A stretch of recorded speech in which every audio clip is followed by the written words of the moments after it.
have someone on your side. You have someone behind you, in front of you, to your right, to your left. Someone who goes before you who makes the crooked places straight. Someone who goes behind you and puts out forest fires. We have to remind people that they have a place to run. Because we are in a time where people feel like they're being attacked, that they're being persecuted, that they're being condemned, that the angry mob is after them, that the villagers are coming after them with the torches, because they probably are. Why do we have to tell people, oh, it's not that bad? Oh, it's not that bad. It's not as bad. You'll see. God will get you through it. It's not that bad. Well, is that really helping? Isn't it better to say, well, truthfully, there's an instance in the Bible where they were chasing someone, and she ran to Jesus, and he stopped the angry mob with one sentence, and turned to her and gave her life. That's a lot better than, it won't be that bad. I don't know about you, but when I'm worried, it is that bad. I don't know. That's just me. When I get there, it's bad. Maybe it's not really that bad, and maybe it doesn't seem that bad to others, or maybe other people see the solution, or they have more faith than I do at the time. I'm pretty clear that it's bad. If I'm running around saying it's bad, it's bad.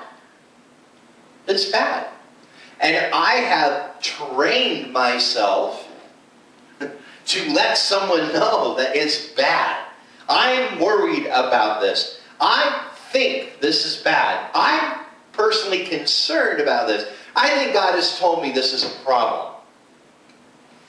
Yesterday, I whacked my head really hard on my air conditioning unit.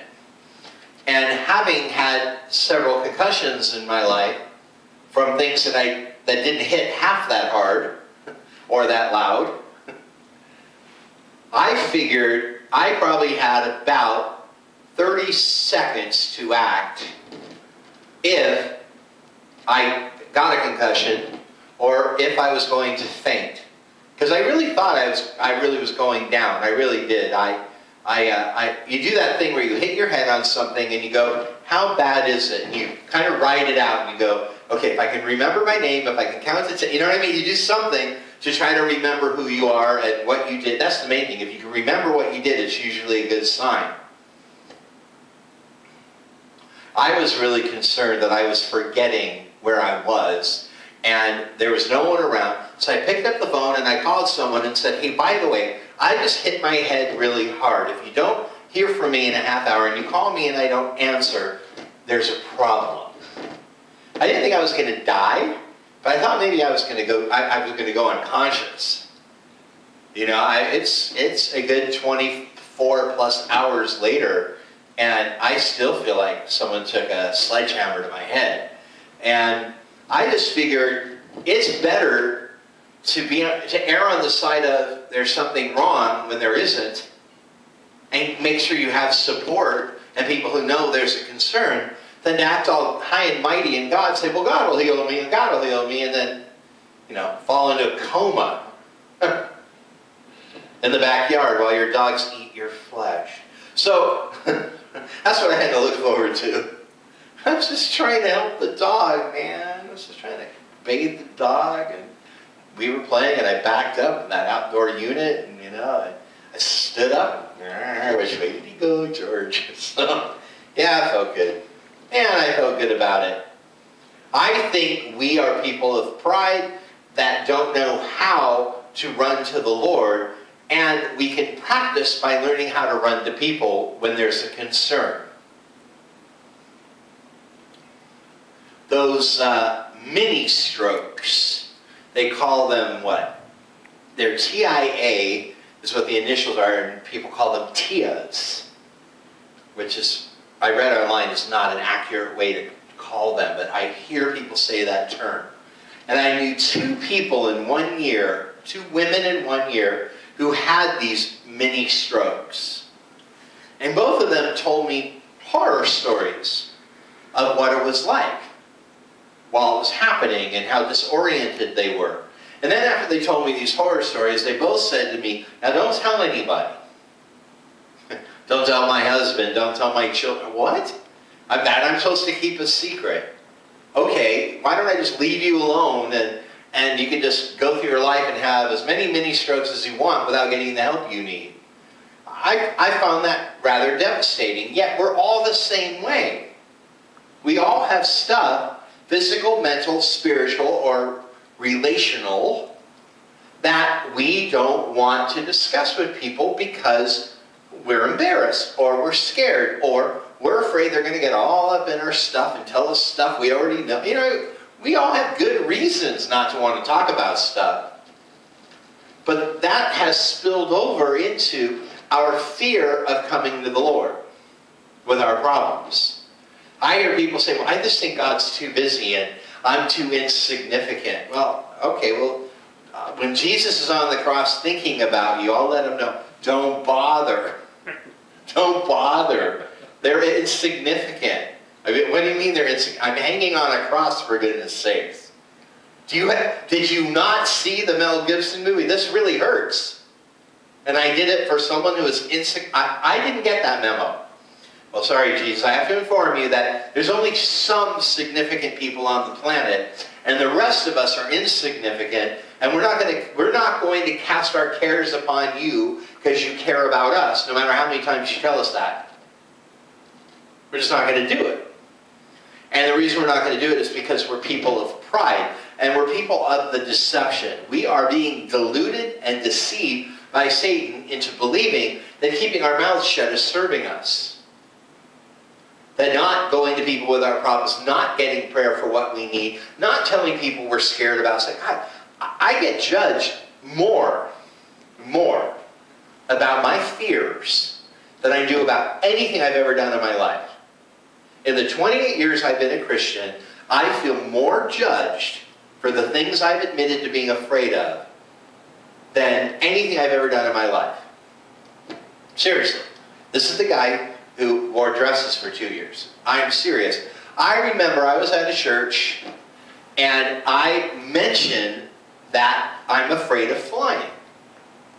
Now, I have flown, and I've never not gone somewhere that I had to fly to. And nothing's come up since I developed my late in life fear of flying that has kept me from anything. But the last time I flew comfortably and then was on an airplane and realized I was now scared was traumatic for me. And ever since then, the half a dozen to the dozen times I've flown since, I've had a really rough time. You know, I haven't tried to get out the exit in mid-flight, but I've thought of it. And I talk like that. Now to me, I think I'm revealing that I'm just human. That as arrogant and cavalier as I come off, I'm saying, well, you know, everyone's got their weak link, you know, everyone's got their Achilles heel, everyone's got their thing, you know, like, you know, but I'm afraid of stuff. That's the way I am. I won't go on a roller coaster. I'm afraid of them. You know, I can't stand that. I've tried, but I don't, you know, everyone goes, God, you're a crazy guy. You look like someone that would, like, be a daredevil, be totally into this stuff. I'm like, no. No. I am put on planet Earth as a mouthpiece for God, and I'm not going to do anything to put myself at unnecessary risk. Pirates of the Caribbean puts you at unnecessary risk. Well, it puts me at unnecessary risk of making an ass out of myself when I start crying. Clean up on Pirates of the Caribbean, someone beat. Oh, you had a little kid? No, that was a man of God. Can't handle the little drops. But for the record, I can do the teacups just fine. And a lot of roller coaster people can't handle the teacups. What's with you people? It doesn't bother me. You know why? Because it's on the ground. I can see with my own eyes it's on the ground. So spin me around till I puke. It's funny.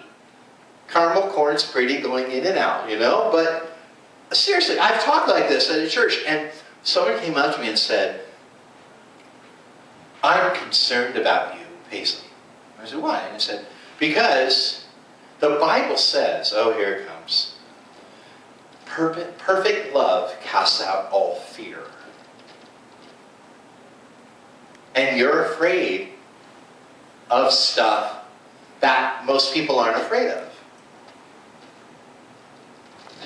And what was really funny is the person said, I hope you see this. I hope this person sees this because I know them, and there's not a small chance, but there's a decent chance that they're watching this. I think it's a really good point because I can do an imitation. My imitation of Paisley. Now, imitations are about exaggeration and really making your point. So when I think of Paisley, I think of, you know what I'm saying? I think of this. You know what I'm saying? I think of someone who leaves himself wide open and makes a big noise. That's what I see. When I watch all the videos of the performances, like I'm watching the Fringe Festival stuff, all I see is, this guy thinks he's Ethel Merman, you know? I see a lot of Ethel Merman in high-risk sexual behavior, man. Notice how I completely changed my act after watching that. But, man, lost 20 pounds. But, I had my baby. I had my Ethel Merman baby. I had my Broadway baby. So, I knew somewhere in there was a funny joke. Can you edit that so I just say I had my Broadway baby? All right. This person who came up to me, it's about that big, in my exaggerated perception of the universe. She weighed about half an ounce. If she were a gerbil, or a rabbit, or a hamster, even the kids would think she was too small for one of those. And she walks like this, and she talks like this, and she doesn't really look you in the face, and said, you know, Paisley, I really think that, you know, you have a real problem because perfect love casts out all fear. You know? And I was like, are you kidding? I just did, you know, in front of 300 people in this room. So what? Everyone's got their thing, you know. I think mice and stuff are cool. I know a lot of people aren't comfortable with little crawly animals. You're not. But you'll get on an airplane, right? But you won't even think twice. I'd own a mouse. I think it was, I'd let them run around my house if I didn't have cats. I think they're cute. See, everybody's got their thing. It's like, I'm predominantly a vegetarian, but I'm not freaked out by sushi. And these huge meat eaters flip out about raw fish. You know, everyone's different, but for some reason, we have gotten into the habit of thinking that it is shameful to admit to your fear. And, believe it or not, we prioritize fear. That's what's so weird. We've done it with sin, now we do it with fear, and it's the exact same thing in our consciousness. Meaning that there's appropriate fear that's okay to talk about. But then there's inappropriate fear to share with the congregation when you're preaching the power and authority we have in Christ. I am convinced I do not have the power and authority to hold an airplane in the sky. Just for the record. I see it as a fly buzzing in God's face, and if he gets distracted by all you insignificant people bothering him with your prayers that he doesn't have time for, and he forgets an airplane's not a fly, and he goes like that, I'm in that plane. Or as he would go after a fly, God goes like, oh, there's Paisley. Oh, Paisley, we weren't expecting you. Yeah, well, you took my plane. No, I don't feel the power and authority over the airplane. I don't. I feel power and authority over works of darkness. Wasn't it works of darkness that bring down the plane? I don't know. I thought it was just because they forget to change the batteries or something. You know, I'm serious. Everybody has their thing. I would just rather be fearless in the things of God and be fearful of the things of man than the other way around. That's just me. You know, animals don't scare me. Bugs kind of spook me a little bit, but birds freak me out. Now, what's up with birds? Notice how birds are kind of like the airplane of the animal kingdom. See? I may have a thing about that stuff. Never know. But talk like this and someone goes, he's a freak. He's a freak. No one admits to this. No one says they feel this way. Well, I don't know. Jesus said that he's nearest to the brokenhearted I'm really brokenhearted. Hey, God, did I mention how brokenhearted I am? In fact, I'm so brokenhearted, you should give me all your attention.